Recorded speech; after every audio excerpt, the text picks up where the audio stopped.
There are moments in the Star Wars saga that feel different.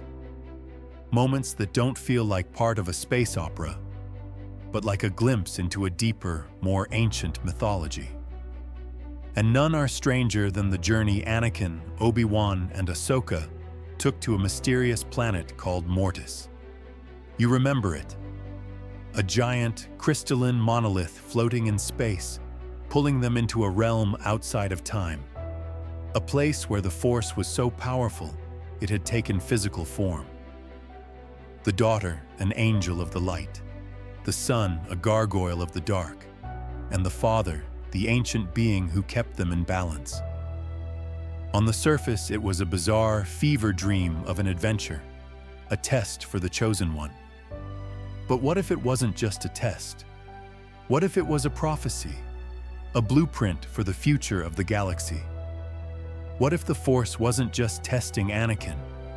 It was showing him the roles that three people, bound together by fate, were destined to play. Because when you look closer, the story of Mortis didn't end when they left. It was just beginning.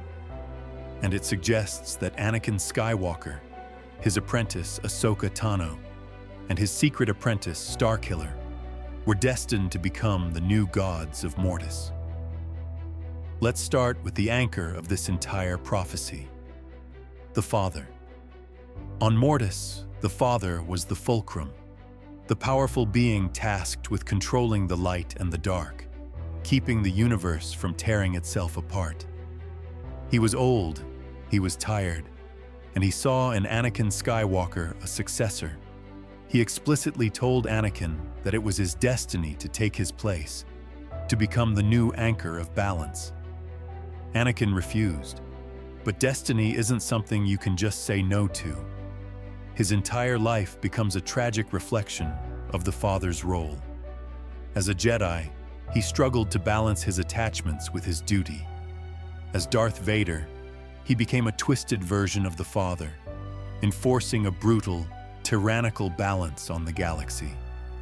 He sought to control everything, to impose his will on the Force, just as the Father controlled his children. And in his final moments, what does he do? He fulfills the prophecy. He watches his own son, a beacon of light, being destroyed by the Emperor, a being of pure darkness, and he chooses. He destroys the son figure to save the daughter figure, and in doing so, he brings balance just for a moment, before his own life ends. Anakin Skywalker's destiny was never to rule. It was to be the tragic father, the center of the storm, whose entire existence was defined by the struggle between the light and dark he spawned. And who did he spawn? Let's look at the daughter, the embodiment of the light side, of self-sacrifice, wisdom, and compassion. On Mortis, she is killed by the sun. But before she fades, she uses the last of her life essence to resurrect Ahsoka Tano. This isn't just a simple healing. This is a transference. A piece of the daughter, of the light itself, is permanently bonded to Ahsoka. And from that moment on, Ahsoka's journey perfectly mirrors the daughter's role. She leaves the Jedi Order, not because she falls to darkness, but because she sees the Order has lost its way. She chooses a purer path of light, unburdened by dogma. She becomes fulcrum, a guiding light for the rebellion. She is a figure of wisdom and hope. And she is forever followed by a mystical convor, a bird named Morai, which bears the exact facial markings of the daughter.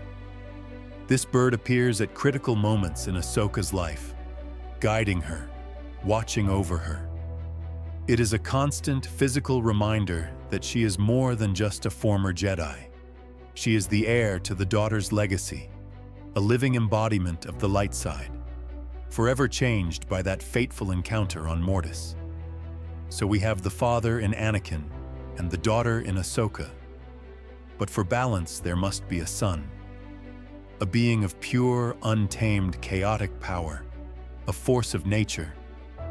And for this, we have to look into the shadows of the Empire, at a story that was meant to be kept secret.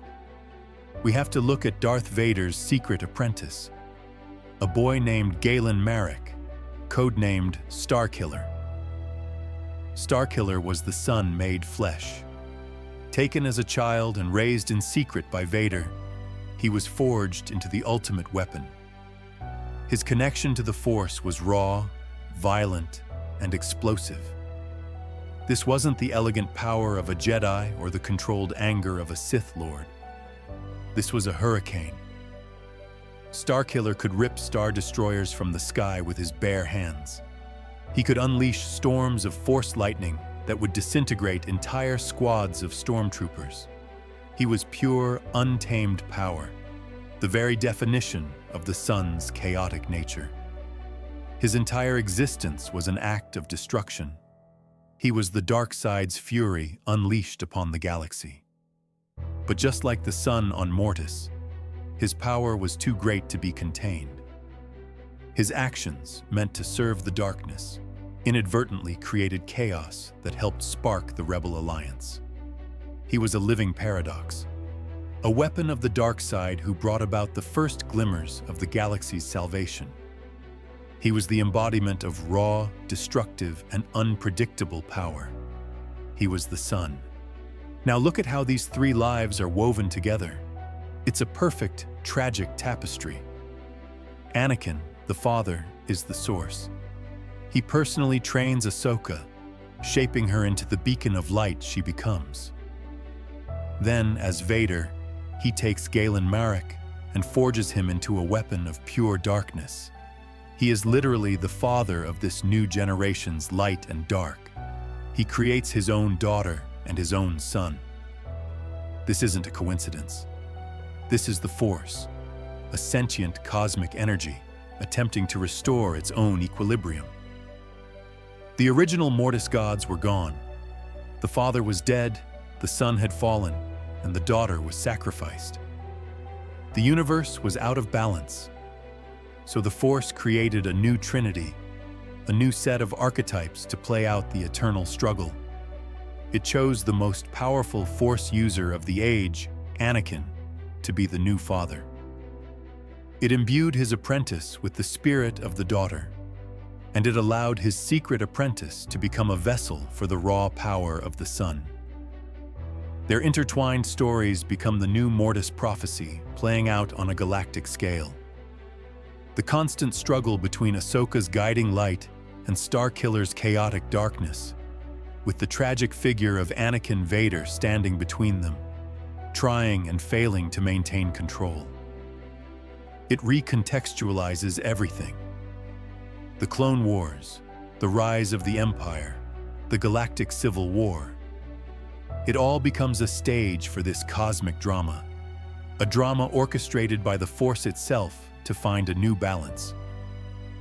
So the next time you watch the story of Anakin Skywalker, don't just see a fallen hero.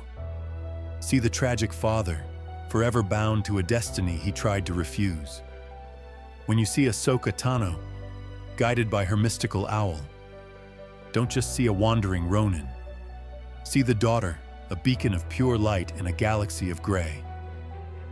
And when you remember the legend of Starkiller, the ghost of the Empire, don't just see a powerful warrior. See the sun, a storm of chaos that changed the galaxy forever. The Mortis prophecy wasn't just a story. It was the universe setting the board for the next great game. A game where gods walk among mortals, and the fate of everything hangs, as always, in the balance.